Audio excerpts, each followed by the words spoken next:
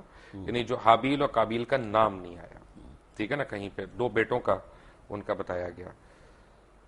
اب سوال یہ ہے، کیونکہ جب آپ نے یہ کہہ دیا نا کہ کافی پتہ نہیں ہزاروں سینکڑوں لاکھوں اللہ تعالیٰ نے انسان ایک ساتھ تیار کیے، ایک ساتھ پیدا کیے کن فیکون کہہ کے، تو پھر مجھے ٹھیس پہنچی ہے. اس کا مطلب ہے کہ انسیسٹ نہیں ہوا کہیں پہ، کیونکہ جو ایک عام تاثر ہم لوگ لیتے ہیں کہ حابیل نے ایک بہن سے شادی کی، قابیل نے دوسری بہن سے شادی کی، تو یہ غیر اسلامی ہے. اس کی تو کیونکہ اس وقت مخلوق اتنی زیادہ تھی تو انہوں نے دوسروں سے کی. پہلی بات تو یہ ہے کہ یہ بات قرآن میں نہیں ہے، البتہ احادیث میں ہے. اور ظاہر بات ہے کہ یہ انسیسٹ کب جا کے حرام قرار دیا گیا، اور جب تک حرام نہیں قرار دیا گیا اس وقت تک اللہ کی طرف سے جائز تھا تو ٹھیک تھا. ایسے یہ جان لیجئے کہ جو میں نے کہا تھا کہ ایک پوری سپیشیز تیار کی گئی ہے، اس میں سے ایک پرسن آدم ہے، اس کے بعد نسل آدم کی چلیے، باقی سپیشیز پوری جو ہے ختم ہو گئی. ٹھیک ہے، جیسے ڈینوسارس ختم ہو گئے، وہ سپیشیز ختم ہو گئی، ان کی اب نسل میں اب ظاہر بات ہے کہ اس میں بیٹا بیٹی ہو رہے ہیں، اب اس کو آگے کیسے چلنا ہوگا. بالکل صحیح کہہ رہے ہیں تو یہ ایک ایکسیپشن ہے. ڈاکٹر صاحب. پہلے نبی، پہلے پیغمبر سے ہم پہلے قبلے پہ آ جاتے ہیں. قبلۃ الاول بیت القدس کیسے ہے؟ نہیں، یہ مغالطہ ہے لوگوں کو. اس کو کہہ دیا جاتا ہے صرف اس لیے کہ حضور نے مدینہ تشریف آوری کے بعد 16 مہینے بیت المقدس کی طرف رخ کر کے نماز پڑھی ہے، اس کے بعد تحویل کا حکم آیا. لیکن قبلہ اول ہمیشہ سے کعبہ ہی تھا. تو ہم کیوں اس کو کہتے ہیں؟ وہ تو ایک درمیانی طور کے لیے اللہ تعالیٰ کا حکم تھا. نہیں، تو اس کا مطلب پوری امت مسلمہ بے وقوفی کی بات کر رہی ہے. نہیں، بالکل نہیں کر رہی. سب مانتے ہیں کہ قبلہ اول سب سے ان اول بیت وضع للناس للذی ببکہ تھا. پہلا گھر اللہ کی عبادت کے لیے جو بنایا گیا مکہ میں بنایا گیا، سمجھے آپ، وہ یہ خانہ کعبہ ہے. مکہ بکہ ایک سیم ورڈ ہے یہ، سمجھے آپ. تو اولا بیت وضع للناس للذی ببکہ، اور یہ آدم کی جو یہ سورہ آل عمران کی 3 آیت ہے. نہیں، تیسری تو خیر نہیں، تیسری نہیں، غلط کہہ رہے ہیں آپ. نہیں، آیت نمبر 96 ہے، سوری 96، مائی مسٹیک. میں نے وہ لکھا تو مجھے پورا یاد نہیں ہے آیت نمبر، لیکن یہ کہ ان اولا بیت اصل میں اس کے بعد ویسے بھی اصل جو تاریخ ہے وہ یہ کہ حضرت آدم نے بنایا تھا. اس کے بعد طوفان کی زد میں آ کر یہ ختم ہو گیا تھا، صرف بنیادیں رہ گئی تھی. پھر حضرت ابراہیم کو اللہ نے وہ بنیادوں کا جو ہے علم دیا، وہاں سے آپ نے اور اسماعیل نے اس کی تعبیر کی ہے. تو یہ وہ ہے کہ اس کے بعد سے وہ گھر اچھا جو پڑھنے میں آیا وہ یہ ہے کہ صفائی کی ہے، اس کی کلیننگ کی ہے، تعمیر اس کی یعنی چھت کی ہے، دیواریں تو قائم تھی. یرفع ابراہیم القواعد من البیت، جبکہ اٹھا رہے تھے ابراہیم اور اسماعیل اس گھر کی دیواریں، اس میں صرف بنیاد رہ گئی تھی اور اس کا اور کوئی نشان نہیں تھا. تو اس کا مطلب ہے کہ اگر ہم بیت القدس کو قبلہ اول کہتے ہیں تو ہم غلط کہتے ہیں. غلط کہتے ہیں. بیت المقدس جو ہے یا تو یہ ہمارے علماء کیوں نہیں بتاتے لوگوں کو، کیوں ہم جہالت کی طرف ڈالتے ہیں؟ یہ میرے خیال میں تو بتاتے بھی ہیں. کہاں بتایا؟ بتاتے ہیں. اصل میں ایک بات کہنے میں آ جاتی ہے، ورنہ اب تو 16 مہینے حضور نے اس کی طرف رخ کر کے نماز پڑھی، پھر جو ہے تبدیل ہوا ہے. اس حوالے سے کہہ سکتے ہیں اس پہ کہ بھی مکی دور، مدنی دور میں قبلہ اول جو ہے وہ بیت المقدس تھا، جس کی وجہ سے مسجد قبلتین جی سعودی عربیہ میں ہے. ٹھیک ہے نا.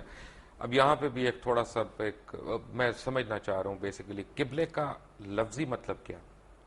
رخ. قبلے کا مطلب رخ ہے. تو اگر میں نے آپ کی طرف رخ کیا ہوا ہے تو آپ میرا قبلہ ہو گیا. کہتے ہیں ہم قبلہ کعبہ، اپنے بزرگوں کو کہہ دیتے قبلہ کعبہ. اچھا، میری انڈرسٹینڈنگ ذرا سی ڈفرینٹ ہے. جی. میری انڈرسٹینڈنگ میں ایمان کا رخ جو ہے وہ قبلہ ہے.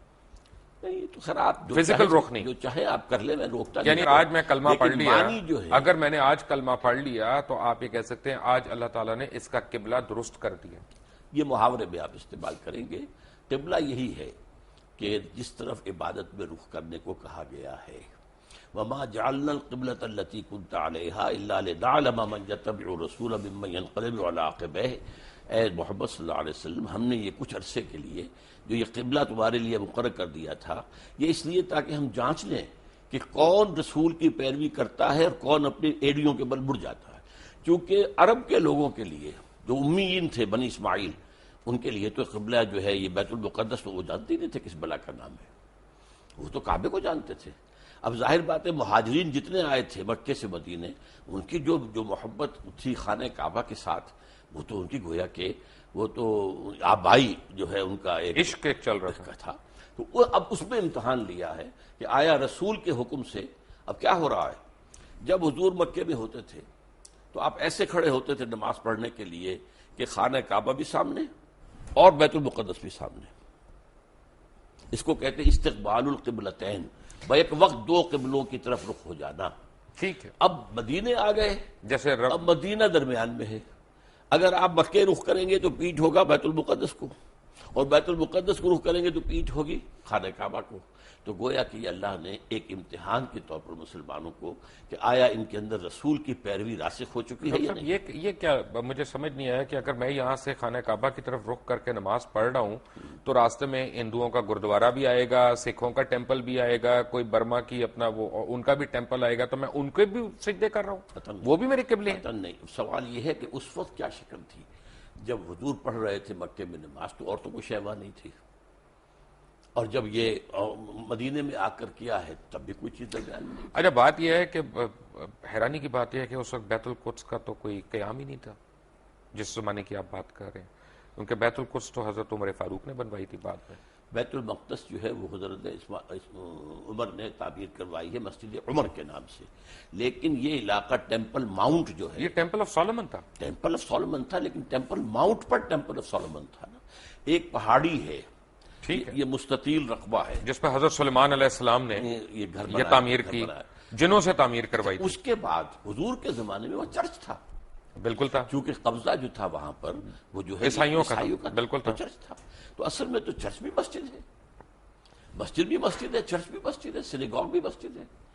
سورہ حج میں اللہ نے فرمایا ہے کہ وَلَوْلَا دَفْعُ اللَّهُ النَّاسَ بَعْضَهُم بِبَعْضٍ لَهُدِّمَتْ صَوَامِعُ وَبِيَعٌ وَصَلَوَاتٌ وَمَسَاجِدُ يُذْكَرُ فِيهَا اسْمُ اللَّهِ كَثِيرًا. اللہ تعالیٰ اگر اس طریقے سے ایک قوم سے دوسری قوم کو دفاع نہ کراتا رہتا تو یہ ساری مسجدیں اور یہ سارے سلوتے اور سینیگوگز یہ سب کے سب ختم ہو گئے ہوتے. تو اس کا مطلب ہے کہ مسلمان جو ہیں وہ یہودیوں کی یا عیسائیوں کی عبادت گاہ کو سجدہ کرتے رہے کعبہ کو چھوڑ کے. سجدہ تو نہ اس کو کیا نہ کعبے کو کیا, سجدہ اللہ کو کرتے, قبلے کی ڈائریکشن پر. لیکن یہودیوں اور عیسائیوں میں بھی اختلاف تھا. ایک مشرق کی طرف جب وہ خود ٹیمپل آف سولومن کے اندر عبادت یعنی کرتے مسلمان خانہ کعبہ کو چھوڑ کے یہودیوں اور عیسائیوں کی عبادت گاہ کو سجدہ کرتے رہے, اس کو سجدہ نہیں کرتے رہے, اس رخ میں.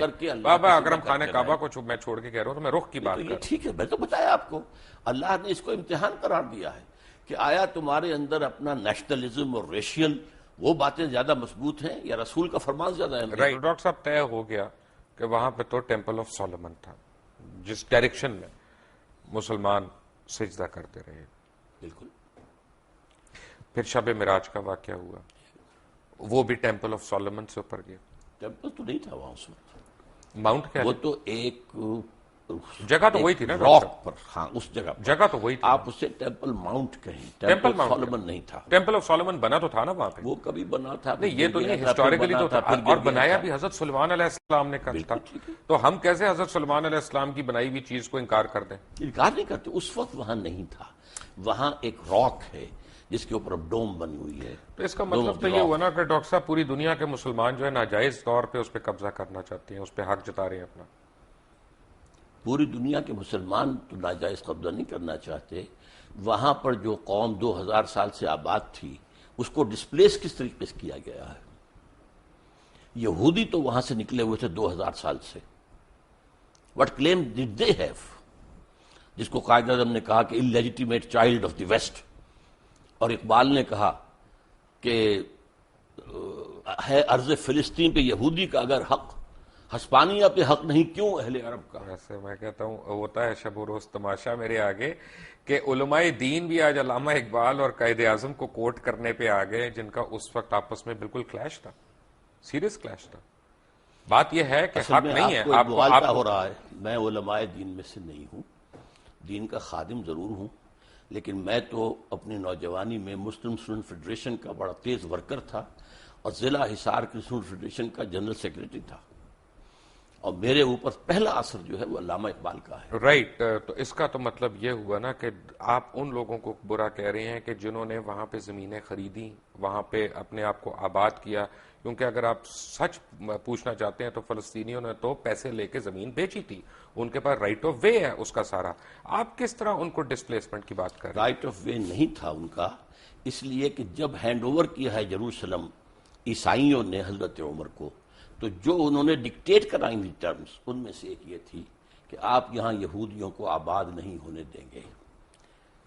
یہ ایک معاہدہ تھا حضرت عمر کا اور اس وقت کے عیسائیوں کا. حضرت عمر نے رعایت یہ برتوائی تھی کہ ٹھیک ہے یہودی یہاں آ سکتے ہیں to visit their holy places, لیکن یہاں وہ کوئی زمین نہیں خریدیں گے، کوئی مکان نہیں خریدیں گے، جائیداد نہیں خریدیں گے، سیٹل نہیں کریں گے. اچھا یہاں پہ پتہ ہے، فرض کریں آج ہم ایک مناظرہ کرتے ہیں اسرائیل والوں سے اور ان سے کہتے ہیں کہ جی یہ تم ہمیں دے دو یروشلم، کیونکہ ہمارا اس پہ رائٹ ہے، حضرت عمر فاروق کا بھی اس پہ معاہدہ ہوا تھا اور وہ ہمیں دے دیتے ہیں کہ جی ہم تم سے پہلے تھے یہاں پہ، ٹھیک ہے. تو خانہ کعبہ میں بھی تو 300 بت تھے نا، خانہ کعبہ میں بھی ہم سے پہلے کفار تھے. اگر وہ کل آ جائیں اپنی فردیں نکال کے کہ جناب اب اس کا جو ہے نا وہ ہمارے نام کر دیں رجسٹری، تو ہم دے دیں گے ان کو. یہ آپ ایک ایسی بات کر رہے ہیں جس کا کوئی امکان نہیں. وہ سب کے سب اسلام لے آئے تھے، ان کے باقیات تو کوئی ہے ہی نہیں. وہ لوگ جو تھے مشرکین مکہ کہاں رہ گئے؟ ہم نے بھی تو ڈسپلیس کیا نا. نہیں، کہاں ڈسپلیس کیا؟ ڈسپلیس وہی کے وہی مان مدینہ تو شہر ہی یہودیوں کا وہی تھا. کے یہودیوں کو ڈسپلیس کیا. کیوں کیا؟ انہوں نے معاہدوں کی خلاف ورزی کی. ہم نے ان کو ڈسپلیس کیا پہلے، اگر 1400 سال کے بعد انہوں نے ہمیں ڈسپلیس کر دیا تو کون سی برائی ہوئی؟ انہوں نے معاہدوں کی خلاف ورزی کی، اس کی سزا کے طور پر انہیں ڈسپلیس کیا گیا. حضور صلی اللہ علیہ وسلم نے مدینے جاتے ہی پہلے 6 مہینے میں جو کام کیے ہیں آپ نے، 6 months اور 3 کام کیے. نمبر 1 مسجد نبوی کی تعمیر، نمبر 2 یہودیوں کے ساتھ معاہدہ کر کے جکڑ لیا کہ اگر ہم پر حملہ ہوگا مدینے پر تو جوائنٹ ڈیفنس کریں گے ہم مل کر، اور نمبر 3 مہاجرین اور انصار کی آپس میں مواخات. یہ 3 کام. لیکن اس کے بعد یہودیوں نے آنر کیا اور مسلمانوں نے آنر نہیں کیا. جب اپنا کروسیڈ شروع ہوئی ہے، یروشلم کے اوپر عیسائیوں نے حملہ کیا تو انہوں نے مسلمانوں سے زیادہ تعداد میں یہودیوں کو قتل کیا. عیسائیوں نے مارا نا. عیسائیوں نے مارا، آپ جو بات کر آپ نے رہے ہیں، ان کو پہلی سپورٹ نہیں کیا. آپ نے یہودیوں کی ایگزٹ کلوز وہاں پہ لے لی اپنے. تو آپ نے خود بیان کی تھی نا کہ آپ نے ڈسپلیس کیا انہیں. ہم نے ڈسپلیس کیا. کیوں کیا؟ کس لیے کیا؟ کہ انہوں نے خلاف ورزی کی. کوئی خلاف ورزی نہیں کی. اب آپ کی تو ڈاکٹر صاحب یہ تو مجھے انہوں نے بتائیں نا معاہدہ کون کیا تھا اس کی خلاف ورزی کی. معاہدے تو ہم نے بھی کئی خلاف ورزیاں کی ہیں. اب یہ تو خیر زرداری صاحب عبداللہ بن ابی تو مسلمان تھا، عبداللہ بن ابی یہودی تو نہیں تھا. تو اسے کیا کہا ہے؟ نہیں، اس نے کافی منافق نہیں تھا، منافقوں کا منافق سردار تھا، نہیں تھا. لیکن اس کو کیا کیا وہ اسلام ہم سے بڑا منافق کون ہے دنیا کون میں؟ ہے؟ لیکن یہ کہ اس کو کیا کیا حضور نے؟ قتل کیا، اس کو مارا، نہیں، اس کی نماز جنازہ نہیں پڑھائی. پڑھائی. کون کہتا نہیں پڑھائی؟ اللہ تعالیٰ کا پھر حکم Don't know it. اللہ تعالیٰ نے پھر کہا کہ یہ اچھا نہیں بعد کیا. میں کہا. بعد میں کہا. ٹھیک ہے، اسی لیے تو آپ سے میں پوچھ رہا ہوں. ہاں، اسی لیے تو آپ سے میں پوچھ رہا ہوں. بات پوچھنے کے رکھیے پھر. لیکن اس کا مطلب ہے کہ ہمارا رائٹ تو کوئی نہیں ہوا نا بیت القدس پہ. بیت القدس پر یہ اخلاقی کہ رائٹ جو ہے نا. وہاں کے لوگ ہیں ان کا رائٹ ہے، ان کو جو ہے وہاں سے ڈسپلیس کیا گیا ہے، زیادتی کی گئی ہے. اس حوالے سے تو یہ تو آپ ایک ہیومنٹیرین بیسس پہ کہہ رہے ہیں نا، Humanitarian انسانی حقوق سوال کے اوپر یہ کہہ ہے رہے کہ ہیں. یہ جو اب یہودیوں نے اپنا پورا زور لگایا تھا، آپ معلوم ہوگا سلطان عبدالحمید خان وہ بہت زیادہ مقروض تھا، بہت مقروض تھا، اور یہودیوں نے آفر کی تھی کہ آپ سارا قرضہ آپ کا ادا کر دیتے ہیں، آپ ہمیں وہاں آباد ہونے کی اجازت دے دیں. انہوں نے انکار کر دیا کہ جو معاہدہ عمر سے ہوا تھا رضی اللہ تعالیٰ عنہ، میں اس کے خلاف. لیکن اس کے بعد فلسطینیوں نے اپنی زمین بیچی وہاں پہ. تو یہ کہ جب وہاں پر بالفور ڈکلیریشن کے ذریعے سے انہیں حق دیا گیا ہے تب وہ آئے ہیں نا وہاں پر. بھائی وہ اور بیچی بھی فری ہے. تو نہیں آئے، وہ یہاں پہ ایسے تو نہیں کہ ایم این اے نے قبضہ کر لیا پلاٹ کے اوپر. کیے ہیں، نہیں یہ بھی کیا. ڈاکٹر صاحب انہوں نے پیسے دیے، ان کے پیسے پاس بھی فردیں دیے. موجود ہیں، نہیں، کیا نہیں، باتیں کر قبضہ بھی رہے کیا. ہیں؟ ملکیت ہے ان کے پاس. پرانے لے کر نکل آئے اپنے پاس 2500 پرانے ڈاکومنٹس کی، یہ تو ہماری جگہ تھی.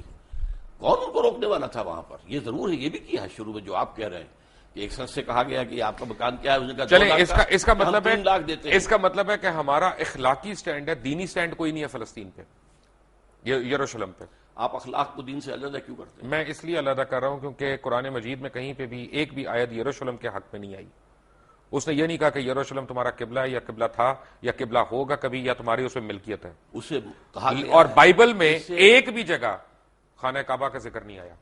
اس کو چھوڑیے آپ، بکہ کے لفظ جو وہ لائے ہیں وادی بکا بنا دی ہے، وہ بکہ ہی تھا وہاں پر، لیکن یہ کہ قرآن مجید تو کہتا ہے سبحان الذی اسریٰ بعبدہ لیلا من المسجد الحرام الی المسجد الاقصی الذی بارکنا حولہ.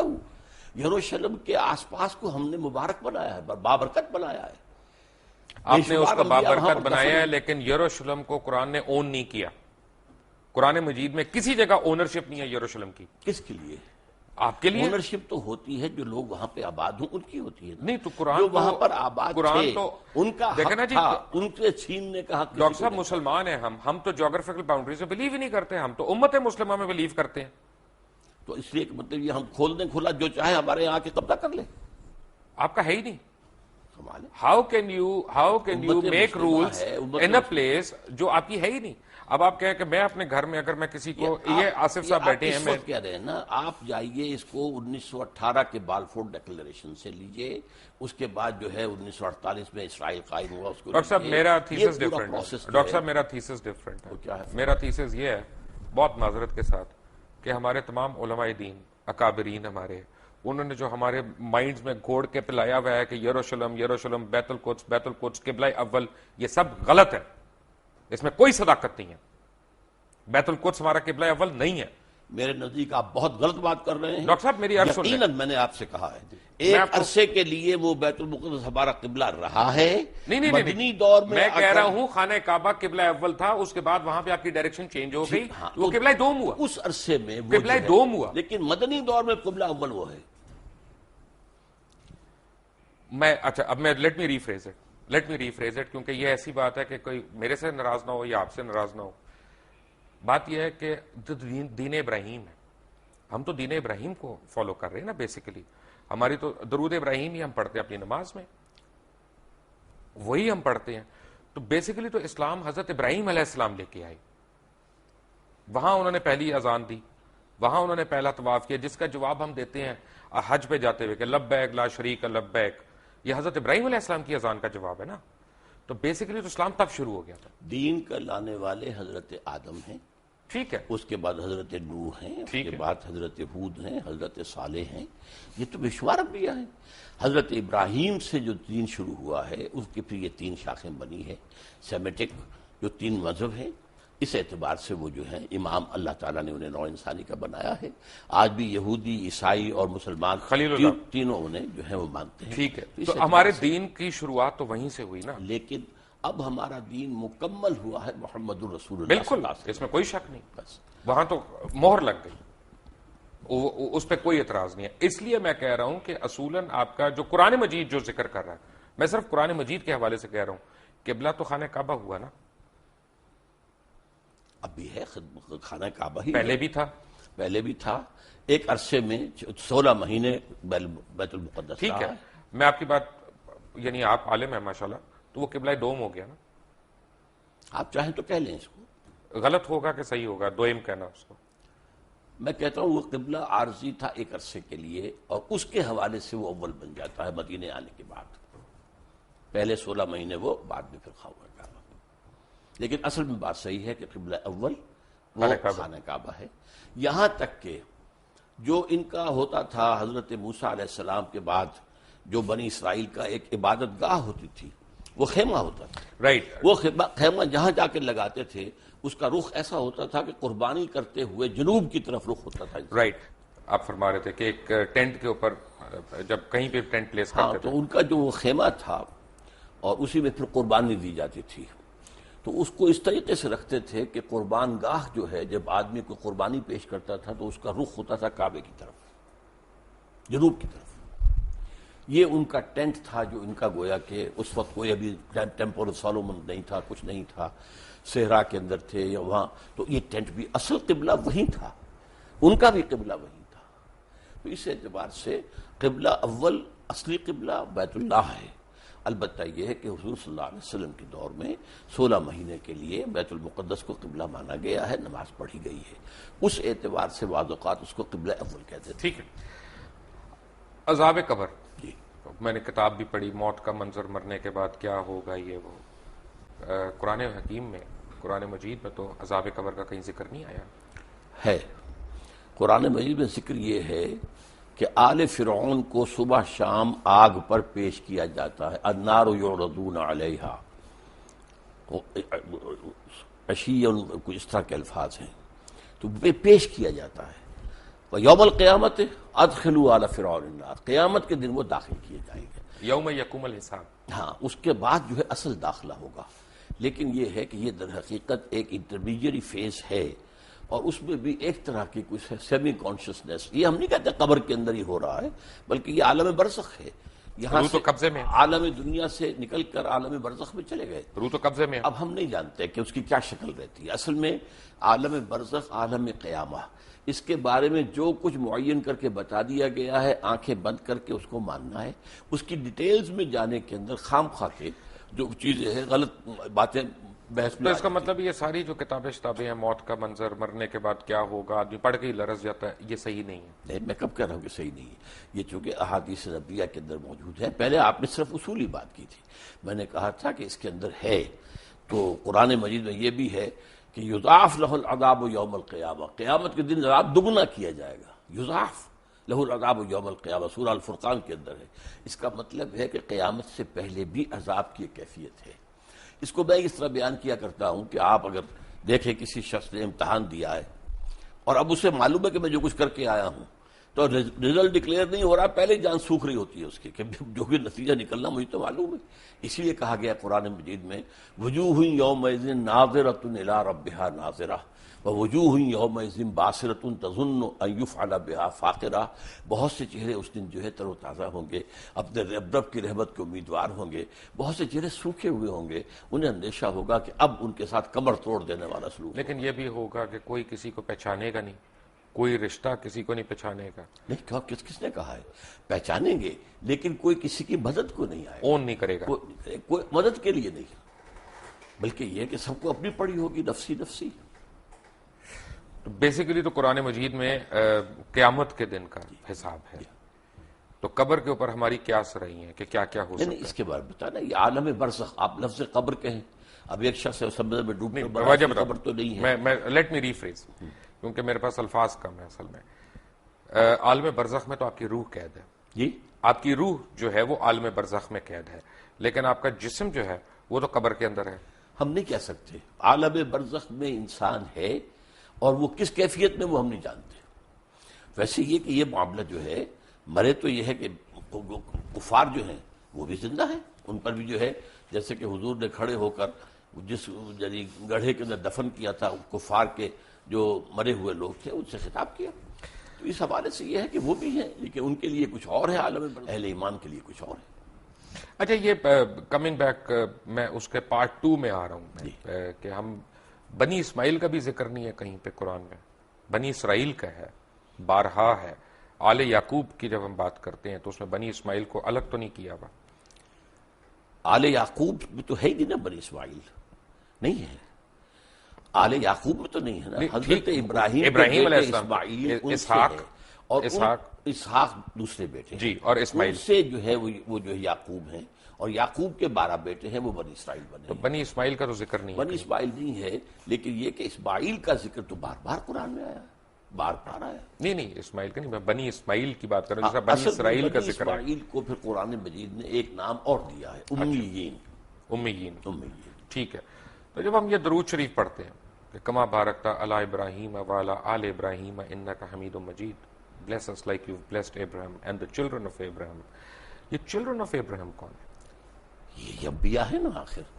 اگر حضرت اسماعیل بھی تھے، حضرت اسحاق بھی تھے، حضرت اسحاق یعقوب بھی تھے، یعقوب کے 12 بیٹے بھی تھے، پھر حضرت یوسف بھی تھے، پھر ایک اور جو ہے تیسری بیوی بھی تھی حضرت ابراہیم کی، وہ قطورہ، تو بنی قطورہ کے اندر بھی مدین جو ہیں، حضرت شعیب جہاں بھیجے گئے وہ ان کی اولاد میں سے، یہ سارا خاندان ہے ابراہیم کا، آل ابراہیم۔ تو بیسیکلی یہ بنی اسرائیل کی بات ہو رہی ہے۔ بنی اسرائیل بھی، بنی اسماعیل بھی، بنی قطورہ بھی۔ سو ہم جو دعا مانگ رہے ہیں وہ یہ ہے کہ ہمیں بنی اسرائیل والوں کے، ان کے اکابرین کی طرح ہمیں بھی بخش۔ بنی اسرائیل، پھر آپ بار بار اپنے الفاظ میرے منہ میں نہ ڈالیے، میں یہ کہہ رہا ہوں کہ بنی اسماعیل بھی، بنی اسرائیل بھی، بنی قطورہ بھی، وہ سب حضرت ابراہیم کی آل ہیں، اور ان کو بلیس کیا اللہ نے۔ حضرت بنی قطورہ کے اندر آپ کو معلوم ہے حضرت شعیب جیسے بڑے اتنی سمپل ڈسکرپشنز ہیں، جو آپ نے جیسے سمجھایا بڑی سمپل، یہ فرقے کہاں پہ بننا شروع ہوئے کس کی فرقے؟ اسلام میں؟ اسلام میں فرقہ جو ہے میرے نزدیک، ویسے تو یہ کہ بے شمار بنے ہوں گے، خوارج کا فرقہ تھا وہ ختم ہو گیا ہے تقریباً، اور مختلف لوگ آتے تھے وہ ختم ہوتے گئے ہیں. اب تو فرقہ اگر کہلا سکتے ہیں تو صرف دو ہیں، شیعہ اور سنی. باقی تمام مسالک ہیں، schools of law, schools of فقہ، ان میں کوئی وہ بڑی میجر جو ہے وہ ڈفرنس نہیں ہے، وہ سب کے سب اسلام کے اندر ہے.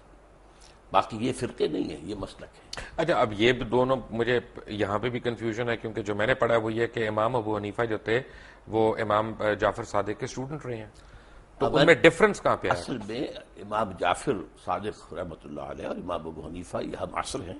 حضرت امام جعفر جو ہیں وہ عمر میں بڑے تھے، حضرت ابو حنیفہ چھوٹے تھے.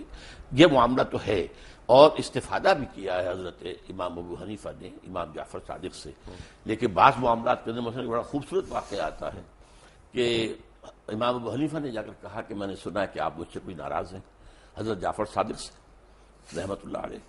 تو کہا ہاں میں نے سنا ہے کہ تم ہمارے نانا کی حدیث پر اپنی رائے کو ترجیح دیتے ہو. انہوں نے اس کے حضرت سلکن بالکل نہیں، قطعاً غلط آپ کو بتایا گیا ہے. اگر میں اپنی رائے کو ترجیح دیتا تو مسح میں پاؤں کے تلوے کے مسح کا حکم دیتا، اوپر کا نہیں. زیادہ خراب تو تلوہ ہوتا ہے، میں اس کا حکم نہیں دیتا، حدیث کے اندر جو آیا اس پر عمل کرتا ہوں. اگر میں اپنی رائے پر عمل کرتا تو رمضان کے روزے جو ہیں حائضہ عورت کے، ان کی جو ہے وہ قضا ہے، اور نماز کی نہیں. میں تو نماز کی قضا رکھتا کہ نماز پہلے ہے. تو اس حوالے سے انہوں نے کہا کہ نہیں، ان کے درمیان کوئی اختلاف نہیں تھا، بہت اچھے تعلقات تھے. پھر فرق ہونا شروع ہو گیا. اس کے بعد فرق ہوا ہے. اس کے بعد ظاہر وہ بات کن باتوں ہے پہ؟ کن باتوں پہ؟ اصل میں اس کے تفاصیل میں جانا مشکل ہے میرے لیے، لیکن بہرحال یہ کہ ایک فقہ بھی رفتہ رفتہ مرتب ہوئی ہے جو کہ فقہ جعفری کہلاتی ہے. اور اس کے بعد یہ کہ کب سے پھر وہاں ایک معصوم امام کا تصور ہوا ہے، اب یہ ایک ریسرچ کی بات ہے، میں اس میں تفصیل میں نہیں جا سکتا. لیکن ایک فرق اب مجھے لگتا ہے بڑا، جی. اور مجھے لگتا ہے کہ فقہ جعفریہ کو ہم پہ ایک ایج ہے، وہ ہے اجتہاد کی. وہ آج کے زمانے میں بھی اجتہاد کر رہے ہیں، جبکہ ہم سنی سنائی اس طرح سے روایات پہ آگے. آپ کی بات صحیح ہے، میں مانتا ہوں اس کو. انہوں نے انسٹیٹیوشن آف اجتہاد کو کھلا رکھا ہے. ہمارے ہاں یہ کوئی 400 سال سے 500 سال سے یہ بند ہے، تو اس سے بھی لیکن کوئی بہت بڑا فرق واقع نہیں ہوا ہے. فرق ہوتا ہے نا. اب تو ہمارے دیکھیں نا، امام ابن تیمیہ کے پاس ایک دفعہ اب بھی میں آپ سے عرض کرتا ہوں کہ فقہی لیول پر فقہ جعفری اور فقہ حنفی اور فقہ مالکی میں بہت زیادہ فرق نہیں ہے. فرق کیا؟ بہت کم فرق ہے. اب یہ کہ ایک ہاتھ چھوڑ کر نماز پڑھ رہے ہیں تو مالکی بھی ہاتھ چھوڑ کر پڑھ رہے ہیں. کسی نے یہاں ہاتھ باندھ لیا ہے نیچے ناف کے، اور کسی نے یہاں ہاتھ باندھ، کوئی فرق نہیں پڑتا. ساری تو ریکارڈڈ ہسٹری ہے ہماری پچھلے 1400-1500 سال کی. تو حجۃ الوداع پہ حضور اکرم صلی اللہ علیہ وسلم نے جس طرح نماز پڑھی، وہ ہم کیوں رائج الوقت نہیں کر سکتے؟ میرے نزدیک تو رائج الوقت وہی رہی ہے، اور حضور نے جس طرح کیا ہے وہی ہے. لیکن یہ کہ حضور کا معاملہ یہ معلوم ہوتا ہے کہ آپ بھی اس کے اندر کوئی تبدیلی کرتے رہتے تھے، اور میں سمجھتا ہوں کہ اس سے ایک وسعت پیدا ہوئی. ڈاکٹر صاحب، ایک میں بڑا سینسٹیو سوال پوچھنے لگا ہوں، اور میں ناظرین سے ریکویسٹ کروں گا کہ میری بات کو غلط نہ سمجھیں. میں اپنی علم کے لیے، کم علمی کا میں اعتراف کرتے ہوئے میں یہ سوال پوچھ رہا ہوں کہ ہم سارے احادیث کے ماننے والے ہیں، سنت کے ماننے والے ہیں، ورنہ مسلمان ہی نہیں کہلا سکتے. اگر کوئی بھی شخص کہے کہ میں سنت رسول کو نہیں مانتا یا احادیث کو نہیں مانتا تو وہ تو مسلمان ہی نہیں ہے. لیکن ہم حدیث جب پڑھتے ہیں تو اس میں ہم دیکھتے ہیں کہ کرونالوجیکل آرڈر نہیں ہے، کہ اگر حضور اکرم صلی اللہ علیہ وسلم نے ایک دفعہ پانی کھڑے ہو کے پیا، یہ نہیں پتا کون سے دن، کون سی تاریخ، کس وقت. اسی طرح انہوں نے پانی بیٹھ کے بھی پیا، کون سے دن، کون سی تاریخ، کون سے وقت. تو اس میں پرابلم یہ ہے کہ چند صحابہ جنہوں نے اس کے راوی ہیں، ادھر بھی کوئی صحابی راوی ہیں. اب میرے اور آپ کے اوپر ڈیپینڈ کرتا ہے ہم کس صحابی کی روایت کو لے رہے ہیں. جو اس کو صحابی کی روایت کے علاوہ یہ کہ صحابی سے جب روایت ہوتے تابعین، تبع تابعین تک ہوتے ہوئے محدثین تک آئی، تو کون سی چین زیادہ مضبوط ہے بس. اور اس میں کوئی فرق نہیں. میں سمجھتا ہوں اس میں وسعت پیدا ہو گئی. یہ معلوم ہوا کہ کھڑے ہو کر بھی پیا جا سکتا ہے اور بیٹھ کر بھی پیا جا سکتا ہے. عام طور پر آپ بیٹھ کر پیتے تھے، لیکن کبھی ایسا بھی ہوا کہ آپ نے کھڑے ہو کے پیا، تو گویا کہ اس کا جواز ہے. کیونکہ کمنگ بیک ٹو عذاب قبر، 1 منٹ کے لیے اگر آپ اجازت دیں تو عذاب قبر کے اوپر میں واپس آؤں. میں نے جب قرآن مجید پڑھا، انسان کو پڑھتے رہنا چاہیے لیکن ہم ذرا کمزور لوگ ہیں، کبھی کبھی پڑھتے ہیں، تو جب پڑھتا جا رہا ہوں تو میں نے یہ دیکھا کہ اس میں کسی پیغمبر نے اپنی قوم کو عذاب قبر سے نہیں ڈرایا. جس نے بھی ڈرایا قیامت کے عذاب سے ڈرایا. لیکن قرآن مجید کے اندر میں آپ کو 2 حوالے دے چکا ہوں. تو یہ کہ یضاعف لہ العذاب یوم القیامہ، قیامت کے دن عذاب دگنا کر دیا جائے گا ان کے لیے، گویا کہ پہلے بھی عذاب کی کوئی شکل تھی. اور یہ کہ آل فرعون جو ہے صبح شام آگ پر پیش کیے جاتے ہیں، دکھا دی جاتی کہ یہ ہے تمہاری آخری منزل. لیکن قیامت کے دن پھر ان کو کہا جائے گا یوم القیامت ادخلوا آل فرعون النار. ٹھیک ہے، جب ہم پیغمبر اسلام کو ہم فالو کرتے ہیں ان لیٹر اینڈ ان اسپرٹ، اصل میں قرآن مجید میں دوسرے پیغمبروں کی بہت زیادہ تفصیلی تعلیمات آئی نہیں ہے. اصل میں جو ہے معاملہ ان کا توحید، رسالت، آخرت، اس کے اوپر زور تھا. اس سے پہلے تو بلکہ حضرت ابراہیم علیہ السلام سے پہلے تو کوئی معین یعنی وہ بھی نہیں تھی جس کو ہم شریعت کہتے ہیں، بلکہ ہم کہتے ہیں کچھ چیزیں فطرت کی ہیں جو حضرت ابراہیم سے ثابت ہیں. یہ سچ ہے کہ حضرت ابراہیم کو جب اللہ تعالیٰ نے حکم دیا کہ یہاں پہ اذان دو تو وہ ہنس پڑے. انہوں نے کہا کون آئے گا یہاں پہ؟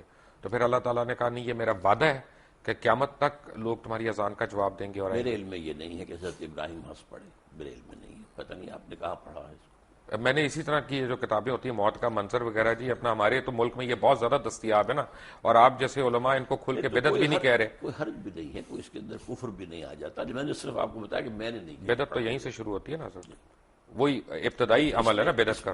اس میں کوئی شریعت کا حکم تو نہیں نکل رہا ہے نا، ایک واقعہ ہے، تاریخی ہے یا نہیں ہے، اس پر گفتگو ہو سکتی. ٹھیک ہے. اچھا، جب ہم پیغمبر اللہ تعالیٰ کے پیغمبروں کو فالو کرتے ہیں یا پیغمبر اسلام کو ہم فالو کرتے ہیں تو خلیتاً کرتے ہیں کہ کیریکٹر وائز کرتے ہیں؟ دوبارہ واضح کریں اپنے سوال. یعنی ایک تو حلیہ ہوتا ہے نا کہ آپ اس طرح کی آپ کی جسامت ہے یا آپ اس طرح کے کپڑے پہنتے ہیں، لیکن ایک آپ کا پورا فطرت ہے کہ جی وہ اچھائی کرنا، نیکی کرنا، حقوق العباد کا خیال رکھنا، حقوق اللہ کو پورا کرنا. دونوں میں سے کون سی زیادہ ضروری چیز ہے؟ دونوں چیزیں اپنی جگہ پر اہم ہیں. ایک کا ہے معاملہ محبت کا، کہ حضور سے محبت کی وجہ سے ہم وضع قطع میں آپ کی پیروی کریں، آپ ہی کا رنگ اختیار کریں. جس سے بھی محبت ہوتی ہے آپ کو معلوم ہے دنیا میں ہے ہیرو ورشپ، تو اس حوالے سے یہ ہے کہ وہی وہ جنا کیپ جو ہے چل رہی ہے، یا غازی یا جواہر لال کٹ جو ہے وہ چل رہی تھی، واسکٹ وغیرہ وغیرہ. تو اس حوالے سے یا وہ ماؤ زے تونگ کا جو ہے وہ کوٹ خاص قسم کا. تو اس طریقے سے حضور کے بھی جو محبت کا تقاضا ہے تو اس میں آپ کے ان اداؤں کی بھی پیروی کی جاتی ہے. لیکن اصل شے تو وہ آپ جو شریعت لائے ہیں، جو احکام دیے ہیں، کسی شے کو حلال قرار دیا، کسی کو حرام قرار دیا ہے، کسی کو موقت کیا سنت میں، کسی کو غیر موقت کیا ہے. بعض کام ایسے بھی ہیں جو آپ نے کیے لیکن صحابہ کو روک دیا کہ مت کرو، حالانکہ وہ سنت تھی لیکن آپ نے روک دیا. صوم وصال کی ایک مثال ہے کہ آج فرض کیجیے آپ نے روزہ رکھا، شام کو افطار نہیں کیا، وہ روزہ کنٹینیو کرے ڈیورنگ دی نائٹ، اگلی صبح سے پھر وہ اگلی شام تک جا کر 2 دن کا یوم وصال، صوم وصال، 2 دن کا روزہ، کبھی 3 دن کا بھی آپ روزہ رکھ لیتے تھے. لیکن آپ نے صحابہ کو منع کیا. صحابہ نے کہا بھی کہ آپ خود رکھتے ہیں، ہمیں روکتے ہیں. آپ نے فرمایا ایکم مثلی ابھی تو عند ربی ہوا یسقین یطعمنی و یسقین، تم میں سے کون مجھ جیسا ہے، میں تو اپنے رب کے پاس رات گزارتا ہوں، وہ مجھے کھلاتا پلاتا. تو یہ چیزیں ہیں تمام، ان پر علماء نے بڑی محنتیں کی ہیں، ہمارے فقہاء نے، محدثین نے، اور ہر چیز کا ایک درجہ جو ہے معین کر دیا گیا. کیونکہ یہاں پہ عام طور پہ یہ سمجھا جاتا ہے نا کہ ہم عربی لباس پہنتے ہیں، شلوار قمیض پہنتے ہیں تو یہ دین کے قریب ہے. حالانکہ حضور تو شلوار نہیں پہنتے تھے، حضور کا تو تہبند تھا. شلوار آپ کو پیش کی گئی اور آپ نے پسند کی کہ یہ اچھا لباس ہے، زیادہ ساتر ہے. یعنی تہبند کے اندر تو آدمی رات کے وقت جو ہے ہو سکتا ہے ننگا ہو جائے، شلوار میں تو ننگا نہیں ہوتا. لیکن آپ نے پہنی نہیں، وہ آپ کی کہتے ہیں سنت عادت، جو آپ بچپن سے پہنتے آئے تھے وہی آپ پہنتے تھے. اچھا، مجھے یہ بتائیں کہ آج کل ایک جو ہے نا ڈپلیسٹی ہو رہی ہے، میں کنفیوژن کا لفظ نہیں استعمال کرنا چاہتا، ڈپلیسٹی ہو رہی ہے. ہم ایک خاص ایک طرح کا اسلام ہم اس کو پروموٹ کر رہے ہیں، کچھ لوگ اس سے ایگری کرتے ہیں، کچھ نہیں کرتے. لیکن ہو یہ رہا ہے کہ اوور آل اسلام کا ایک جو تصور پوری یعنی میں کہوں گا کہ ویسٹ کے اوپر آ رہا ہے وہ کوئی فرینڈلی تصور نہیں ہے. وہ ہم دیکھتے ہیں، ہمارے پاسپورٹ دیکھتے ہیں امیگریشن کاؤنٹرز پہ ہمیں کھڑا کر دیتے ہیں کیونکہ یہی ہم دھماکے کرنے والے بھی ہم، خود کش حملے کرنے والے بھی ہم.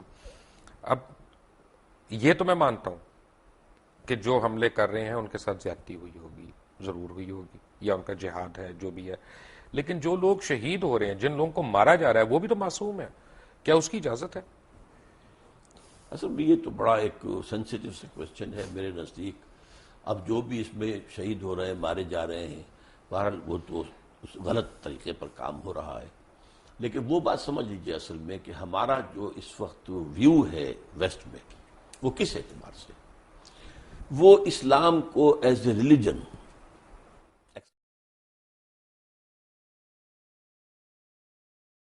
سوشو اکنامک سسٹم کے طور پر ماننے کو تیار نہیں ہے. اور انہیں خطرہ یہ نظر آ رہا ہے کہ دنیا میں مسلمانوں کے اندر ایک دبی ہوئی چنگاری ہے. وہ جو علامہ اقبال نے ابلیس کی مجلس شورا میں جو ابلیس سے کہلوایا تھا کہ نہ مجھے اشتراکیت سے کوئی ڈر ہے اور نہ جمہوریت سے ہے، اگر کوئی خطر مجھ کو تو اس امت سے ہے، اس کی خاکستر میں ہے اب تک شرار آرزو. ان میں ایک آرزو ہے کہ ہمارا ایک نظام تھا، ایک پولیٹیکل سوشو اکنامک سسٹم تھا، ہمارا اپنا جو کرمنل لا تھا، ہمارا سول لا تھا، ہمارے فیملی لاز تھے، ہمارے جو ہے لا آف ایویڈنس تھا، یہ سارے قوانین تھے ہمارے، چلے تھے، 1000 برس تک چلتے رہے. تو اب ہم دوبارہ جو ہے اس کو دنیا میں نافذ کریں، یہ چیز وہ ہے جو ویسٹ کو گوارا نہیں ہے. چنانچہ جیسے ہی پچھلی صدی کے اواخر میں یو ایس ایس آر ختم ہوا اور اس کے بعد نیٹو کو اثر نو آرگنائز کرنا شروع کیا گیا اور اس کی توسیع کی کوشش ہوئی، تو پوچھا گیا تھا نیٹو چیف سے کہ اب کس کے لیے؟ وہ آپ کا دشمن تو مر گیا، مرا پڑا، آپ کے قدموں میں پڑا، آپ سے بھیک مانگ رہا ہے، امداد مانگ رہا ہے. انہوں نے کہا تھا اب ہمیں خطرہ اسلامک فنڈامنٹلزم سے ہے. یہ ہے اصل جو خطرے کی بات ہے کہ جو انہیں ہے. اسی کو کرش کرنے کے لیے آپ اندازہ کیجیے جتنی بڑی جو ہے کولیشن بنی ہے افغانستان کے لیے، عراق کے لیے کیوں نہیں بن سکی؟ کیونکہ عراق میں کوئی اسلامی ایشو نہیں تھا، مذہبی ایشو نہیں تھا، وہاں تیل کا معاملہ تھا یا جو بھی تھا. میرے نزدیک وہ پہلا قدم تھا گریٹر اسرائیل کی طرف، اس لیے کہ جب صدام کی حکومت ختم ہوئی ہے اور اس کے مجسمے گرے ہیں تو شیرون نے کہہ دیا تھا پہلے دن عنقریب عراق پر ہمارا قبضہ ہوگا. It was the first step towards the establishment of Greater Israel. یہاں ایران، یہاں افغانستان میں تو ایسی باتیں نہیں تھی. گریٹر اسرائیل کے تو تھریٹ ہم بھی ہیں، ہم کیونکہ نیوکلیئر پاور ہیں. گریٹر اسرائیل کے تھریٹ ہم نہیں ہے، we are not included in that. وہ جو بھی ہے ہمارے نیوکلیئر پاور کے خلاف جو بھی کریں، لیکن گریٹر اسرائیل جو ہے عراق ہے، شام ہے، سیریا ہے، لبنان ہے، اور حجاز کا بھی شمالی علاقہ ہے، مدینہ اور خیبر وغیرہ جہاں یہودی آباد تھے، اور ترکی کا بھی جنوبی علاقہ ہے، اور مصر کا جو بہترین علاقہ زرخیز ڈیلٹا کا، وہ سارا اس میں ہے. ویسے کافی میں یہودیوں کو جانتا ہوں جو نیو یارک وغیرہ میں رہتے ہیں، وہ بڑے خلاف ہیں اسرائیلیوں کے، کیونکہ ان کی کتابوں میں لکھا ہے کہ اسرائیل جب یہاں پہ بنے گا تو وہ آخرت کے قریب ہوگا. ہاں، لیکن یہ کہ ان کے ہاں یہ تحریک زائنزم جو ہے یہ اصل میں بنیادی طور پر سارے یہودیوں کی نہیں ہے، بلکہ یہ سیکولر ٹائپ آف جیوز کی ہے. اور یہ وہ لوگ ہیں کہ جو در حقیقت جو بینکرز ہیں بڑے بڑے اور جو کہ کنٹرول کر رہے ہیں دنیا کی اکانومی کو، وہ زائنزم کی سب. آپ بینکنگ کی بات کر رہے ہیں، اکانومی کی بات کر رہے ہیں. جو مسلمانوں میں مجھے اکانومی کی ایک مثال میں دے سکتا ہوں، وہ ہے حضرت یوسف علیہ السلام کی.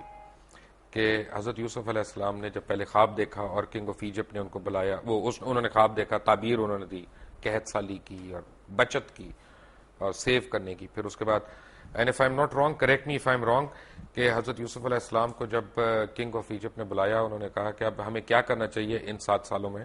تو انہوں نے کہا قال جلنی علی خزائن الارض انی حفیظ العلیم. کہ اب جب انہوں نے یہ کہہ دیا اور انہوں نے کر بھی دیا اور انہوں نے خوش اسلوبی سے کر لیا، لیکن آج کل مسلمانوں میں حضرت یوسف علیہ السلام جیسا فائنانس منسٹر ہم کہاں سے لائیں گے؟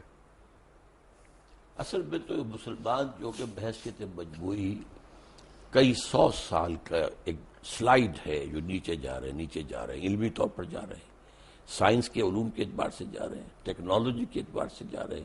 تو اس وقت تو ہم ڈیکیڈ لاٹ ہیں، حقیقت یہ ہے.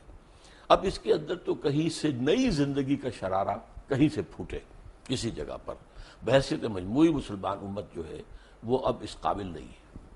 اللہ تعالیٰ کسی ملک کے اندر ہو سکتا ہے کہ ایک نئی یعنی ایک حرارت پیدا کر دے ایمان کی، اور اس کے ذریعے سے وہاں اسلامی انقلاب آ جائے اور دنیا کو دکھا دیا جائے کہ دیکھو، come and see with your own eyes, this is اسلام.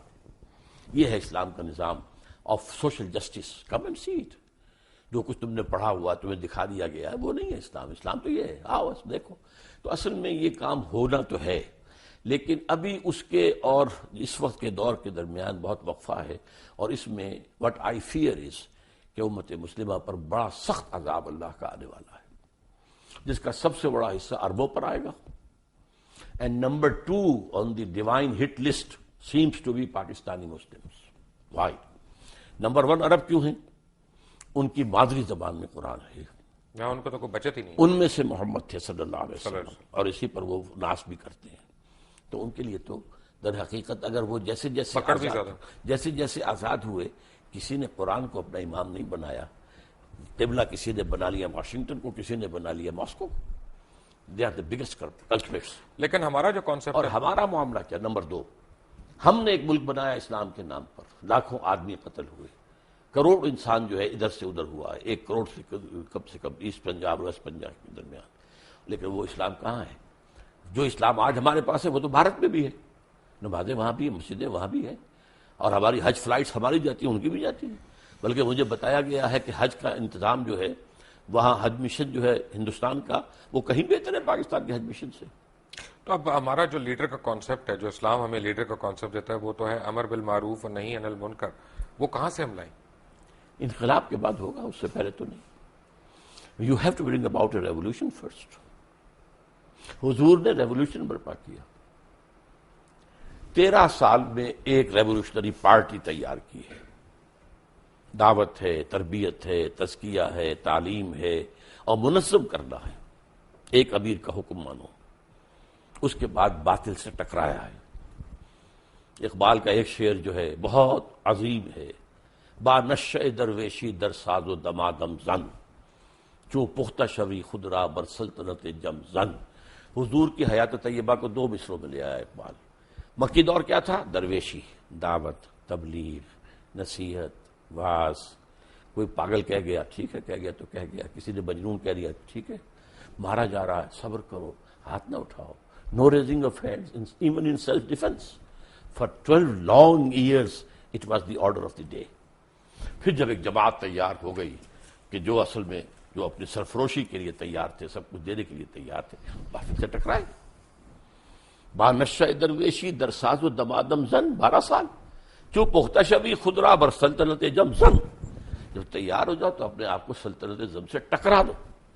وہ ٹکر ہے جو پھر شروع ہوئی ہے مدنی دور میں آ کر, اور قتال شروع ہوا ہے, جنگ شروع ہوئی ہے. سینکڑوں صحابہ نے جانیں دی ہیں, حضور زخمی ہوئے ہیں, حضور کے دندان مبارک شہید ہوئے ہیں, خون کا فوارہ چھوٹا ہے, اور آپ کا خون اتنا گیا ہے کہ آپ بے ہوش ہو گئے ہیں. معلوم مشہور ہو گیا کہ آپ تو شہید ہو گئے ہیں. یہ ہے ریولیوشنری پروسیس.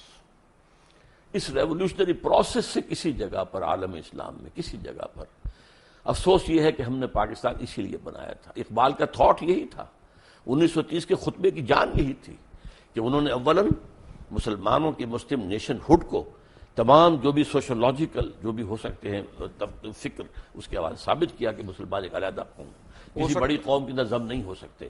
نمبر 2, انہوں نے پیشین گوئی کی کہ ہندوستان کے شمال مغرب میں ایک اسلامی ریاست قائم ہوگی. اور نمبر 3, انہوں نے کہا اگر ایسا ہو گیا تو ہمیں موقع ملے گا کہ اسلام کے چہرے پر جو بدنما داغ اور دھبے آ گئے ہیں دور عرب امپیریلزم میں, یہ بنو امیہ اور بنو عباس جنہیں ہم خلفاء کہہ دیتے ہیں, یہ تو عرب امپیریلزم تھا. اس امپیریلزم کے اندر جو تصویر آتی ہے اسلام کی, دنیا اس کے حوالے سے اسلام کو جانتی ہے. یہ دھبے ہٹا کر پھر خلافت راشدہ کا نظام دوبارہ دنیا میں قائم کرنا, that was the Pakistan ideology. But we have failed, badly failed. Why? لمبی داستان ہے, بہت بات. میں سمجھتا ہوں کہ ان میں اصل میں ایک تو جو مسلم لیگ کی تحریک کے اندر کچھ انہیرنٹ ویکنیسز تھیں وہ سامنے آئی. مسلم لیگ کی تحریک ایک تحریک تھی, موومنٹ جو آندھی کی طرح آتی ہے اور بگولے کی طرح نکل جاتی ہے. تحریک جو ہے اس کے ساتھ جب تک کہ کوئی مضبوط جماعتی ڈھانچہ نہ ہو, کارڈرز, معین کارڈرز کے ساتھ ایک مضبوط جماعت, وہ آگے نہیں چل سکتی. یہی فرق تھا مسلم لیگ میں اور کانگریس میں. کانگریس ایک مضبوط جماعت تھی, اس کے کارڈرز تھے, اس کا نظم تھا. مسلم لیگ کا نہیں تھا معاملہ, وہ تو ایک تحریک تھی. اور در حقیقت ایک چونکہ ایمرجنسی کی حالت پیدا ہو چکی تھی کہ مسلمانوں نے ہند کا کیا جو ہے مستقبل ہوگا, تو اس حوالے سے پاکستان بنتے ہی مسلم لیگ تو ختم ہو گئی, جسٹ میلٹڈ اوے. اور اس کے بعد کیا ہوا؟ چونکہ مسلم لیگ کی زیادہ قیادت مائنورٹی پروونسز سے آئی ہوئی تھی، ظاہر بات ہے کہ یہاں کے سنز آف دی سوائل تو وہ نہیں تھے، اب مرنا بھی تھا، ایک ایک کر کے مر گئے، اور ظاہر سے پھر یہاں پر تو سارا معاملہ جو آیا ہے پھر وڈیروں کے ہاتھ میں آ گیا، بیوروکریسی کے ہاتھ میں آ گیا، اور اس میں ایک بہت بڑی غلطی مولانا مودودی سے ہوئی، وہی جس کا پہلے ذکر ہو چکا ہے۔ وہ پاکستان موومنٹ سے علیحدہ رہے، انہوں نے ساتھ نہیں دیا، انہوں نے کہا کہ ہم ایک اصولی اسلامی تحریک جو ہے وہ برپا کر رہے ہیں، لیکن پاکستان میں آ کر ان سے غلطی ہوئی، انہوں نے الیکشن میں حصہ لے کر اور ایک پولیٹیکل پارٹی بنا دیا، اور نتیجہ کیا ہوا؟ اب گویا کہ اسلام ایک پولیٹیکل ایشو بن گیا۔ اس سے پہلے مولانا مودودی مطالبہ لے کر کھڑے ہوئے تھے اسلامی دستور کا، اس وقت تک چونکہ جماعت پولیٹیکل پارٹی نہیں تھی تو تمام حلقے جتنے تھے مذہبی انہوں نے ان کا ساتھ دیا۔ ایک غلطی یہ تھی کیا؟ کانسٹیٹیوشن 1973 کا جو پروگرام شروع ہونے سے پہلے میں آپ سے ذکر کر رہا تھا، جس میں آپ نے مجھ سے پیج پوچھا تھا، میں نے پیج 129 آپ کو کوٹ کیا تھا۔ جب ہم بریک سے آئیں گے تو ہم اس کے اوپر بات کریں گے کہ اسلام ممانعت کرتا ہے بڑی سختی سے فرقہ بندی کی، ہمارا آئین جو ہے فرقوں کو ریکگنائز کر رہا ہے، اور چاہے وہ انفرادی طور پہ کر رہا ہے چاہے وہ اجتماعی طور پہ کر رہا ہے۔ ڈاکٹر صاحب میں نے آپ کو کانسٹیٹیوشن دکھایا، اس میں پریمبل میں ایک چیز لکھی ہوئی ہے کہ where in the principles of democracy, freedom, equality, tolerance and social justice as enunciated by Islam shall be fully observed. اور دوسرا آگے پیج 129 پہ اسلامک پروویژنس کے اوپر لکھا ہے کہ in the application of this clause to the law of any Muslim sect, the expression Quran and Sunnah shall mean the Quran and Sunnah as interpreted by the sect. تو پہلی بات تو یعنی دو سوال، ورڈ پرسنل لا وہ اب کہاں گیا؟ Personal law of any Muslim اس کو کہیے۔ پہلا تو یہ ہے کہ ڈیموکریسی اور اسلام، جی ان کا مجھے تو تضاد لگتا ہے۔ مجھے نہیں لگتا، میں بتاتا ہوں آپ۔ بسم اللہ۔ ڈیموکریسی ایز سچ از کفر اینڈ شرک. It is based on the principle of popular sovereignty. اسلام میں sovereignty belongs to God. اللہ بالکل سروری زیبا فقط اس ذات بے ہمتا کو ہے، حکمراں ہے ایک وہی باقی بتانے آسری. اچھا، اس کا نتیجہ کیا ہے؟ اللہ کی کتاب اور اس کے رسول کی سنت، اس کی پابندی کرنی پڑے گی. اس کے اندر امرہم شورا بینہم، جہاں اللہ اور اس کے رسول کا کوئی حکم نہیں ہے وہاں بھی مشورے سے معاملہ طے کر لو. کوئی اتھارٹیرینزم، کوئی ڈکٹیٹرشپ نو، کوئی ڈائنیسٹی نو. امرہم شورا بین، دس از جمہوریت، اسلامی جمہوریت. You can say it's a controlled democracy, limited democracy. Limited by the injunctions of the Quran and the Sunnah, not by any person or any dynasty or any monarch, no whatsoever. By injunctions of the Quran and Sunnah. میں اس کی مثال دیا کرتا ہوں، بہت سادہ سی ہے، 2 minute میں ذرا لے لیجئے کہ اگر آپ کے پاس ایک گھوڑا ہے، آپ چاہتے ہیں کہ وہ بھاگے بھی نہ لیکن یہ کہ جڑ بھی نہ جائے اس کے ہاتھ پاؤں، تو آپ نے 200 گز کی رسی سے باندھ دیا ایک کھونٹے کے ساتھ. اب ایک سرکل وجود میں آ جائے گا 200 یارڈز جو ہے ریڈیس کا، اس میں گھوڑا آزاد ہے، مشرق جائے، مغرب جائے، شمال جائے، جنوب جائے، 150 گز جائے، 200 گز سے ایک گز نہ ادھر نہ ادھر نہ ادھر نہ ادھر. دس is Islam. Injunctions of the Quran and the Sunnah, that is the circle. You can't cross it. لا تعتدوا حدود اللہ، تلک حدود اللہ فلا تعتدوها، تلک حدود اللہ فلا تقربوها. یہ حدود اللہ ہیں، اللہ اور اس کے رسول کی سنت، اور اس کو آپ نے البتہ اس کے اندر، اب اس کے اندر فرض کیجئے کہ ایک گھر کے اندر آپ ایک پارٹی جو ہے وہ دینا چاہتے ہیں لوگوں کو، آپ اس کے اندر بھائی ڈرنک کیا دی جائے، ایک چیز ختم ہو جائے گی، شراب نہیں دی جائے گی، وہ حرام ہے، وہ دائرے سے باہر نکل گئی. اب 7 اپ دیں، روح افزا دیں، کیا دیں، وہ آپس میں مشورے سے طے کر لیں. دائرے کے اندر جو کچھ ہے مباح ہے، اس مباح میں آپ اپنے مشورے سے by counting votes you can decide. So this is Islamic democracy. ٹھیک ہے، الحمدللہ. اپنا مجھے اس میں کوئی اعتراض نہیں ہے، یعنی ان سینس کہ خدا نخواستہ ہو بھی نہیں سکتا، لیکن میرا مطلب ہے کہ میرے حساب سے تو ڈیموکریسی اور جو موجودہ ڈیموکریسی ہے جو اس کا تضاد ہے، ہیومن ساورنٹی، کیونکہ اگر میرے لیے حضور صلی اللہ علیہ وسلم کی ذات ایک طرف، ان کا حکم ایک طرف، پوری کائنات ایک طرف، میں تو اس طرف جاؤں گا. اللہ کا حکم اور رسول کا حکم، بالکل. تو نہیں، رسول کا حکم وہی ہوگا جو اللہ کا حکم ہے، رسول نے بھی تو وہی کہنا جو اللہ نے کہا. کیٹیگریز 2 ہیں، ایک اللہ کا حکم ہے جو قرآن میں آیا ہے، ایک حدیث ہے جو حضور کا حکم ہے. چلیں نیکسٹ پلیز. ڈاکٹر صاحب لاسٹ میں جس چیز پہ آپ سے میں تفصیل چاہتا ہوں، آپ نے پہلے کہا کہ ذرا سینسٹیو معاملہ ہے، لیکن سورہ بقرہ میں اللہ تعالیٰ نے فرمایا کہ وَإِذْ قَالَ لَا تُفْسِدُوا فِي الْأَرْضِ، اور پھر آگے آیا کہ قَالُوا إِنَّمَا نَحْنُ مُصْلِحُونَ وَهُمُ الْمُفْسِدُونَ وَإِنَّهُمْ كَانُوا عَذَابٌ أَلِيمًا، کہ تم میں سے ایسے لوگ ہوں گے جو دنیا میں فساد کریں گے، اور جب ان کو روکا جائے گا تو کہیں گے کہ ہم تو اصلاح کرنے والوں میں سے ہیں، لیکن وہی فسادی لوگ ہیں اور ان کے لیے آخرت میں دردناک عذاب ہے۔ تو اللہ تعالیٰ یہ کن کے متعلق کہتا ہے؟ ہاں ذرا اس کے لیے جہاں سے ہماری ایک بات ختم ہوئی تھی نا، حضور نے انقلاب برپا کرنے میں پہلے 12 سال مکے میں جو جہاد باللسان کہہ لیں، جہاد بالقرآن کہہ لیں، جو بھی کہیں، جہاد نفس کے ساتھ کیا، جماعت تیار کر لی، اس کے بعد آپ نے باطل سے ٹکر شروع کی۔ اب دیکھیے ہر کسی انقلابی تحریک کے ساتھ آنے والے سب لوگ ایک طرح کے نہیں ہوتے، کچھ لوگ وہ ہوتے ہیں ہر چہ باد آباد، ماں کشتی درا بنداختیں، اب جو ہو سو ہو، یہ کشتی اگر چلے گی تو ہم بھی جئیں گے ورنہ ڈوبنے کو تیار ہیں، جو قربانی چاہیے حاضر ہے۔ کچھ لوگ جو ہیں کسی چیز کی بیوٹی جو ہے اٹریکٹ تو کر لیتی ہے، بات ٹھیک ہے یہ، لیکن اس کے لیے قربانی دینا، جان اور مال کا خطرہ لینا، اس سے ذرا وہ پھر پیچھے ہٹنے شروع ہوتے ہیں۔ یہ طبقہ پیدا ہوا ہے مدینے کے اندر، مکے میں نہیں تھا، لیکن قرآن مجید کے پہلے 2 رکوعوں میں سے پہلے رکوع میں جو اہل ایمان مکے میں تیار ہو چکے تھے ان کا نقشہ ہے، اور جو مکے میں لوگ کفر پر اڑ چکے تھے ان کا ذکر ہے۔ پھر اب یہ تیسری کیٹیگری آئی ہے، یہ کہتے تو ہیں کہ ہم اللہ پر اور یوم آخر پر ایمان رکھتے ہیں، حقیقی ایمان ان میں نہیں ہے۔ ان کا معاملہ یہ ہوا تھا جب حضور نے، میں نے آپ سے کہا 6 مہینے آپ نے لیے 3 کام کیے، کنسٹرکشن آف دی ماسک، اور بھائی چارہ مہاجرین اور انصار میں، اور یہودیوں کو جکڑ لیا ایک معاہدے میں، میثاق مدینہ۔ اس کے بعد آپ نے ایڈوانس شروع کر دیا، مکے کی طرح چھوٹے چھوٹے دستے بھیجنے شروع کر دیے، پرووکیشن کر رہے ہیں آپ۔ تو ان لوگوں کا یہ کیا کر رہے ہیں، یہ قریش کے ساتھ بڑھواؤ گے، ہمیں مرواؤ گے، کیا کرو گے؟ اب انہوں نے حضور کے خلاف بات شروع کی۔ اب یہاں ایک پارٹی ڈسپلن تھا، حضور اللہ کے نبی بھی تھے، رسول بھی تھے صلی اللہ علیہ وسلم، اور مسلمانوں کے امیر بھی تھے، سپہ سالار بھی تھے۔ اب ان کے خلاف جو ہے چیمیں گوئیاں ہو رہی ہیں، یہ خامخواہ یہ کیا کر رہے ہیں، بس تبلیغ کے ذریعے سے کرتے رہیں، گڑ دے کے مارا جا سکتا ہو تو خامخواہ کسی کو زہر دینا ہے، یہ خامخواہ جس میں جان اور مال کا خطرہ آتا ہے۔ تو اس لیے انہوں نے پیچھے ہٹنے کی کوشش شروع کی۔ ان سے کہا گیا یہ کیا فساد مچا رہے ہو؟ فساد کیا ہے؟ جماعت کے اندر فساد، اس جماعت کے اندر تم جو ہے اب حلقے پیدا کر رہے ہو، اور اب یہاں پر بیٹھ کر جو ہے وہ امیر کے خلاف جو ہے وہ سازشیں کر رہے ہو، یہ فساد ہے۔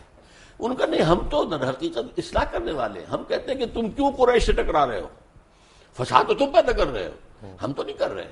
لیکن انہوں نے کہا کہ اصل میں مفسد یہی ہے، اس لیے کہ وہ تو اس بڑے فساد کو ختم کرنے کے لیے جہاد کرنا پڑے گا اب، شرک کے خاتمے کے لیے اور اللہ کی حکومت قائم کرنے کے لیے۔ اس لیے کہ اللہ تعالیٰ نے 3 مرتبہ حضور کے لیے فرمایا ہے قرآن میں، هو الذی ارسل رسولہ بالہدی ودین الحق لیظہرہ علی الدین کلہ، کسی اور نبی کے لیے یہ الفاظ نہیں آئے، بھیجا ہی اس لیے تاکہ اس دین حق کو نافذ کرے اور غالب کرے، لہذا آپ کو تو یہ کام کرنا ہی کرنا تھا۔ تو اس وجہ سے انہوں نے جب کہا گیا، ان سے کہا گیا آمنوا کما آمن الناس، مت دیکھو دوسرے لوگوں کو، دیکھو وہ ایمان لائے، یہ دیکھو ابو بکر ہیں، عمر ہیں، فلاں ہیں، طلحہ ہیں، زبیر ہیں، علی ہیں، حمزہ ہیں، ہاں تم بھی ایسے ایمان۔ ان کا یہ تو بیوقوف لوگ ہیں، انہیں اپنے مفاد کی فکر ہی نہیں ہے، نہ یہ دائیں دیکھتے نہ بائیں دیکھتے، جسے ہم کہیں گے فینیٹکس، یہ تو فینیٹکس ہیں، پاگل ہیں، انہیں اپنے مفادات کی اور اپنی مصلحتوں کا فکر، ہم تو ایسے بیوقوف نہیں ہیں۔ یہ ہے سارا پس منظر اس کا، کہ یہ منافقین تھے، اور منافقین میں بھی ایک خاص بات نوٹ کریں گے کہ وہاں ایمفیسس کیا ہے، وَمِنَ النَّاسِ مَن يَقُولُ آمَنَّا بِاللَّهِ وَالْيَوْمِ الْآخِرِ، رسول کا ذکر نہیں ہے۔ اصل مسئلہ کیا تھا، رسول کی اطاعت ان پر بڑی شاخ تھی، اور بلکہ وہ یہ بھی کہتے تھے کہ ابھی قرآن میں تو حکم آئی نہیں، اور انہوں نے پہلے شروع کر دی چھیڑ چھاڑ۔ پھر سورہ محمد نازل ہوئی ہے، اور اس میں یہ ہے کہ پورا قتال کا حکم آ گیا ہے، اب وہ لاجواب ہو گئے۔ لیکن یہ ہے کہ وہ بہرحال اپنے جس کو آپ کہتے ہیں ڈریگنگ دی فیٹ، کہ وہ اب اس معاملے میں آگے نکلنے کو آنے کو تیار نہیں تھے، پیچھے ہٹنے شروع ہو گئے۔ یہ وہ طبقہ تھا۔ جب تک کہ آپ حضور کی سیرت کو ایک ڈائنامک اور انقلابی انداز میں نہیں سمجھیں گے، آپ کو سمجھ میں نہیں آئے گا۔ ایک چلتے چلتے میں ایک آپ کو میں سوال پوچھوں گا، حالانکہ میں نے کہا تھا لاسٹ کویسچن، کہ آپ یہ نہیں سمجھتے کہ ہم مسلمانوں کا ایک المیہ یہ ہے کہ ہمیں اپنے دین کا ہی نہیں پتہ، نہ ہم پتہ کرتے ہیں، بس سینہ بسینہ جو کہاوتیں ہماری چلی آ رہی ہوتی ہیں ان پہ ہمارا پورا ایمان بیسڈ ہے، خود ہم تحقیق نہیں کرتے، خود قرآن مجید کو پڑھتے نہیں، تفاسیر کو نہیں کھولتے، اور یہ کمی ہے بڑی ہم سے سیریس۔ آپ کی اس بات سے 100% اتفاق ہے، میں نے اپنی زندگی کے 50 برس اسی کام میں لگائے کہ قرآن پڑھوں اور پڑھاؤں، سیکھوں اور سکھاؤں، سمجھوں اور سمجھاؤں. خاص طور پر ایجوکیٹڈ لوگ، ڈاکٹرز ہیں، MBBS ہیں، PhDs ہیں، انجینئرس ہیں، جو شعور رکھتے ہیں. کم سے کم 100 ایسے نوجوان تیار کر چکا ہوں، ہائیلی کوالیفائڈ، جو میری ہی طرح درس قرآن اب دے رہے ہیں، اور میں نے اپنی زندگی اس کام میں لگائی. لیکن پھر یہ کہ میں نے اس کے بعد اب صرف ایک علمی بات نہیں ہے، یہ ایک اکیڈمک چیز نہیں ہے، بلکہ قرآن کی دعوت اور اس دین کو قائم کرنے کے لیے جماعت قائم کی ہے تنظیم اسلامی کے نام سے، بیعت کی بنیاد پر قائم کی ہے، جو آج کی دنیا میں بہت ہی لوگوں کے لیے حیرت انگیز بات ہے. آپ کے پرنانا نے بیعت کی تھی مولانا ابوالکلام آزاد کے ہاتھ پر، بیعت کی بنیاد پر حزب اللہ بنی 1913 میں. لیکن اس کے بعد تو معاملہ غلط. مولانا مودودی نے جماعت بنائی، بیعت کا معاملہ نہیں کیا. ہم نے بنائی ہے بیعت کی بنیاد پر ہے، اور بیعت بھی ایک حدیث صحیح، بایعنا رسول اللہ صلی اللہ علیہ وسلم علی السمع والطاعۃ فی العسر والیسر والمنشط والمکرہ وعلی اثرۃ علینا وعلی الا ننازع الامر اہلہ وعلی ان نقول بالحق عندما كنا لا نخاف فی اللہ لومۃ لائم. یہ متفق علیہ روایت ہے بخاری اور مسلم کی. حضرت عبادہ بن ثابت فرماتے ہیں ہم نے بیعت کی تھی اللہ کے رسول سے، آپ کا ہر حکم سنیں گے اور اطاعت کریں گے، چاہے مشکل ہو چاہے آسان، چاہے ہماری طبیعت آمادہ ہوں چاہے ہمیں اپنی طبیعتوں پہ جبر کرنا پڑے، چاہے آپ دوسروں کو ہم پر ترجیح دیتے ہیں. ہم یہ نہیں کہیں گے کہ آپ نے 9 والد کو ہم پر امیر بیعت تو بیعت ہے نا، بیعت میں تو کوئی کوشچنز نہیں ہوتے. اور یہ البتہ جہاں بھی ہوں گے حق بات ضرور کہیں گے، رائے ضرور دیں گے. اور اس وجہ سے خامخواہی بات پہ لوگ ہنسی پڑیں گے کہ دیکھو یہ کیا کہہ رہا. نہیں، لا نخاف فی اللہ لومۃ لائم، بات اپنی حق کہہ دینی ہے، لیکن فیصلہ امیر کا ہوگا. یہ بیعت ہے جس پر کہ ہم نے تنظیم اسلامی قائم کی ہے. ڈاکٹر صاحب آپ کا بہت بہت شکریہ، آپ آئے اور آپ نے مختلف سوالوں کے جوابات دیے، اور میں آپ کا بالخصوص اس وجہ سے شکر گزار ہوں کیونکہ ہمارے بڑے اچھے نامور علماء جو ہیں سیاست کے اوپر بات کرنا پریفر کرتے ہیں، مذہب کے اوپر بات کرنا پریفر نہیں کرتے. اور جب ہم مذہب کے اوپر بات کرتے ہیں تو ہماری اپنی جستجو ہوتی ہے، ہمارا جو شوق علم ہے وہ جو ہے ہمیں کیا کہتے ہیں سختی سے مائل کر رہا ہوتا ہے کہ نہیں یہ پوچھنا ہے یہ پوچھنا ہے. خدا نہ خواستہ اس کا مقصد گستاخی نہیں ہوتا، کہیں ایسا نہ آپ سمجھیے کہ. میں چلتے چلتے اپنے ناظرین کو ایک بات کہوں کہ جیسے میں نے سورہ غاشیہ کی ایک آیت کی میں ایک انٹرپریٹیشن ڈاکٹر صاحب کو دے رہا تھا، تو ایک حدیث نبوی ہے، میں اس کی اکثر لوگوں کو بات بتاتا ہوں اپنے دوستوں کو کہ علم حاصل کرنے کے لیے چین بھی جانا پڑے تو جاؤ، علم کی جستجو اس کے لیے اگر چین بھی جانا پڑے تو جاؤ. تو the way I look at it وہ یہ ہے کہ حضور انور صلی اللہ علیہ وسلم تو اس وقت مکے میں تھے یا مدینے میں اس وقت تشریف رکھتے تھے جب یہ حدیث آئی. تو چائنا کیوں جائیں جبکہ ساری دنیا ساری کائنات کا علم جو ہے وہ عرب کے اندر ہے؟ تو چائنا کیوں جائیں؟ بات یہ کہ ایک تشبیہ تھی کہ آپ چائنا جا رہے ہیں، پہلے آپ ایک ریگستان کراس کر رہے ہیں، اس کے بعد آپ ایک سمندر کراس کر رہے ہیں، اس کے بعد ایک ماؤنٹ ایوریسٹ آپ کراس کر رہے ہیں. تو دنیا میں 3 سب سے بڑے آبسٹیکلز ہیں، اگر وہ آگے پیچھے کھڑے ہیں تب بھی ہوں سائڈ بائی سائڈ تب بھی آپ علم کے حصول کے لیے جائیں. تھوڑی سی غلطی ہے، سمندر بیچ میں کوئی نہیں آتا تھا. جی سمندر بیچ میں کوئی عربین سی ہے نا، عربین سی نہیں. آپ اگر عرب سے چلیں گے تو سارا خشکی کا راستہ ہے. ایک تو آپ کا میپ ہر جگہ کے پڑے ہوئے ہیں. ڈاکٹر صاحب کے میپ سے چلیں گے جی، ہم انشاءاللہ اپنے میپ سے نہیں جا سکتے، آپ کے پیچھے پیچھے چلیں گے. ڈاکٹر اسرار احمد آج ہمارے درمیان تھے. Until tomorrow.